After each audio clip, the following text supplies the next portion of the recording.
السلام علیکم۔ 2024 کی سب سے بڑی چوری، دو گھریلو ملازمائیں 100 تولے سے زائد سونا لوٹ کر فرار ہو گئیں۔ واردات نے علاقے میں کھلبلی مچا دی۔ کیا آپ حالات حاضرہ سے آگاہی حاصل کرنا چاہتے ہیں؟ خبر کے پیچھے چھپے اصل حقائق جاننا چاہتے ہیں تو ابھی سبسکرائب کیجئے دل مل پاکستان کو اور ساتھ ہی گھنٹی کے نشان پر کلک کر دیں۔ کو بتاتے چلیں کہ کراچی کی محمد علی سوسائٹی میں چوری کی ایک بڑی واردات ہوئی ہے، جو 2024 کی سب سے بڑی واردات ہے، جس میں دو گھریلو ملازماؤں نے 100 تولے سے زائد سونا لوٹ لیا، جس کی مالیت 4.5 کروڑ روپے سے زائد بنتی ہے۔ ایک ماسی نے چہرہ کھلا، دوسرے نے کالے رنگ کا ماسک لگا رکھا تھا۔ فیملی ذرائع کے مطابق ایک روز قبل ہی ماسیوں کو گھر پر کام کے لیے رکھا تھا۔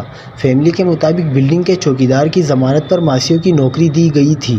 چوکیدار نے بتایا تھا کہ نادیہ اور دلشاد آپس میں ننند بھاوج ہیں۔ دونوں ماسیاں کام کرنے آئی اور 6 بجے واپس چلی گئی، لیکن گھر کی خواتین رشتہ داروں کے گھر سے شام کو واپس آئیں تو دیکھا کہ کمرے میں الماری کے لاک ٹوٹے ہوئے تھے۔